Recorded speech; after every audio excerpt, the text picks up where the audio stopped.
Okay, hello. Um, Larry again.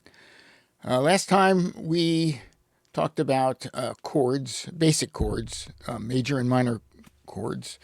And before I do chords that are a little more complicated, chords that are going to probably confuse me, I'd like to do a little detour to the side and talk about the guitar versus the piano, because we do chords on both instruments, and there are some differences, and I'd like to just illustrate the details of those differences, just for fun, basically. But it will also be helpful for people like me who sometimes translates chords from the keyboard to the guitar or vice versa.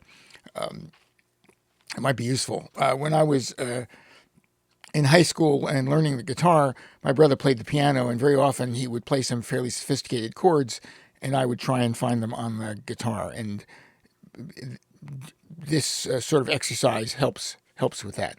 Okay, so I'm going to bring up a graphic, and so I can move the mouse around on the graphic, I'm going to probably be looking away from the camera. I typically don't look at the camera anyway. I think I'm somewhat shy.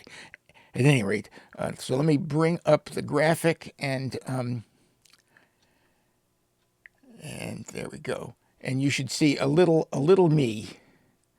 Okay, so here we go. This is my way of comparing the two instruments. So down here at the bottom is a depiction of a keyboard. It's about 3 octaves of keys, starting with the C below middle C and going to the about 2 octaves above that C. So here's middle C, and the next C would be here. I'm not going quite that far. So that's the white keys. Here's the black keys. The sharps and flats are here. And let's start with the E string on the guitar. So I've depicted the E string on this line. I've gone up to 12 frets. 0 means open, the open string. 12 means the 12th fret. And actually, I could go a bit further. Most guitars go a little bit past that. Some acoustics go up to the 15th fret, and and electrics go even higher, 18th fret, and so forth. So anyway, so here's the E string, and I've lined up with these little matching lines what notes on the keyboard the string corresponds to. So an open E corresponds to this E, that's the E below middle C. The 1st fret corresponds to the F. The 2nd fret corresponds to the F sharp G flat. 3rd fret corresponds to the G, all the way up to the 12th fret here, which corresponds to the E, an octave. And you know the 12th fret is the octave point on the guitar. So that's the E string. Now let's take a look at the A string. And what I've done, so that the notes line up with like notes, I've put the open A string on top of the 5th fret of the E string, because when you press the 5th fret of the E string, you get an A. So there's E, 1, 2, 3, 4. Let's see, open 1, 2, 3, 4, 5, and you get that A. So that's the open string, and then the 1st fret on the A string corresponds to the 6th fret on the E string, and so forth. So that means that the open A string corresponds to the A on the keyboard, the 1st fret to the B flat A sharp, and all the way up to A, an octave. That's the A above middle C. In fact, middle C is the 3rd fret on the A string. There it is. So now the other strings then follow along the same way. The D string open corresponds to the 5th fret of the A string. G string open to the 5th fret of the D string. The B string open corresponds to the 4th fret of the G string, for you people who do self-tuning on the guitar, you know that you would press the fourth string on the G to tune the B string. And then finally, the fifth fret on the B string corresponds to the open high E string. So that's the guitar. And then in all cases, you can see, for example, the frets here, third fret on the E, eighth on the B, 12th on the G, corresponds to the G above high C, and so forth. All right.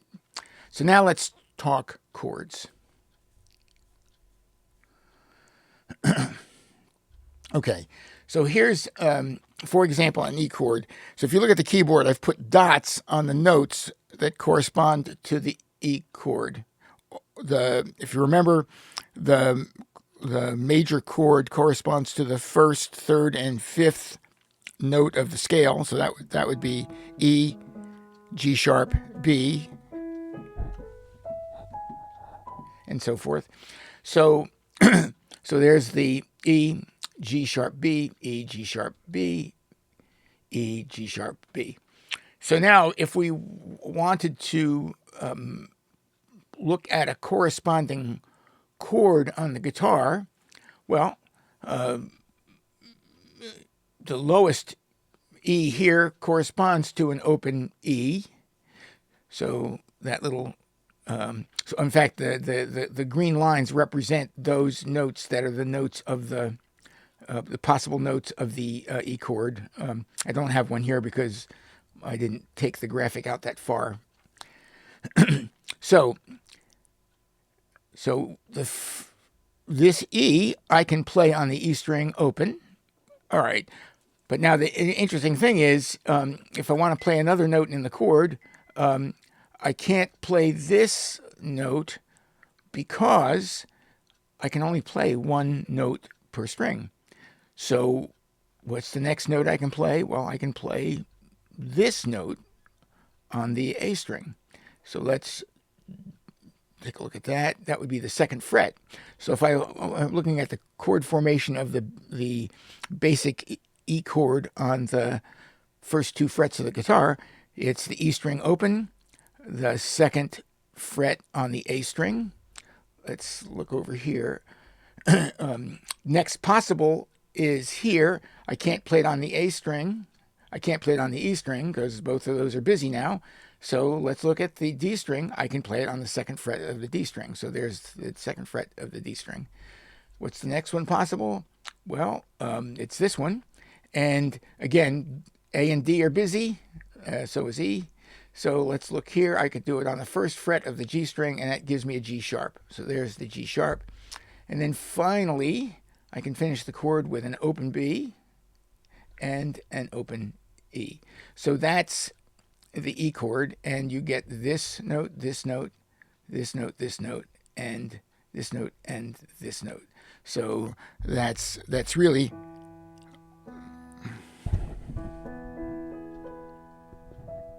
on the 1, 2, 3, 4, 5, 6. So there's six notes. I'm playing that chord. Okay, so there are other ways to play the E chord on the guitar, just like there are other ways to play the E chord on the piano, inversions, so to speak. So here, let's look at, this is an E chord formation. Let's go the other way now. Let's just figure out what this is working backwards. So fourth fret, fifth fret, sixth fret, seventh. So seventh fret on the A string. So let's, and that's an E. And sixth fret on the D string. That's a G sharp.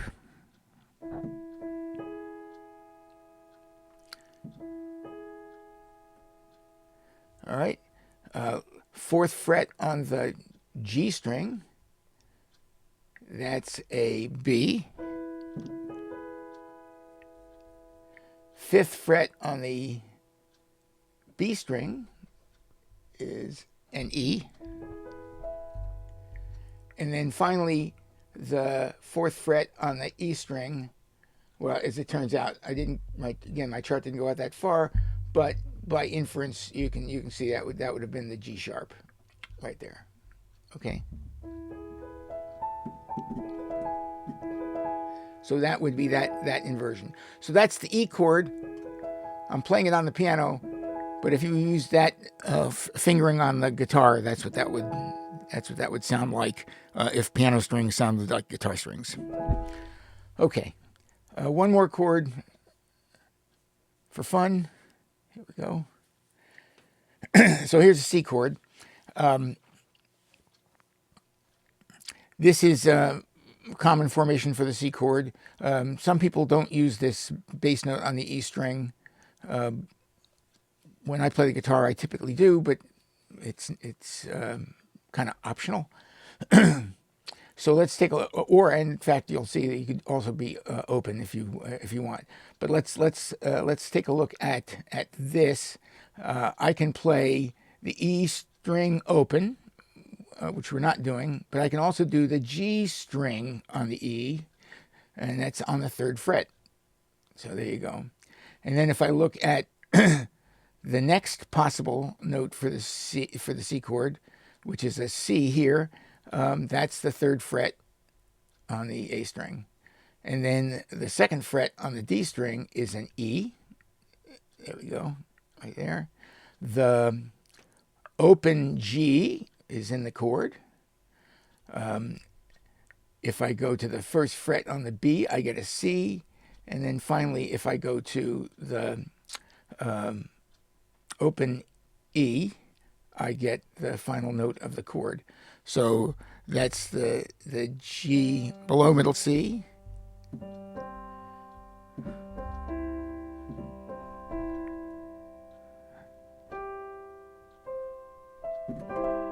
And that's that chord.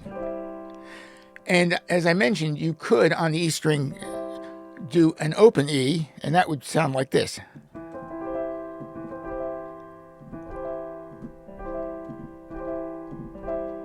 And I think for most guitarists, if you're going to use that bass string, the G is more pleasant. Okay, so that's that C chord. And of course, there's another version of the C chord. It's kind of a bar chord on the 3rd fret using the A shape, the A chord shape. So if we're on the 3rd fret of the A string, again, that's a C. The 5th fret of the D string, 5th fret of the D string is a G. So now I'm doing C, G. The 3rd fret of the D string. I'm sorry. 3rd fret of the, third, 4th, 5th fret of the G string is, 5th fret of the G string is a C. The 3rd fret of the B string, 5th fret, 5th fret, 3rd, 4th, 5th fret of the B string is an E. And then finally, the 3rd fret of the E string is a G. So you can see that's a little higher version of that chord. It doesn't have the G. Okay, so that's my version of how to compare the piano to the guitar. I hope that graphic was useful. I'm going to go back to. So I hope that graphic was useful. If you want a copy of that graphic, leave me a comment, and I'll post it somewhere on the on Google somewhere. Figure out how to do that. Okay. So in the meantime, enjoy. I hope everybody's having fun playing whatever instrument they play. I certainly enjoy playing, Even if I don't do it very well, it's a lot of fun. So keep playing.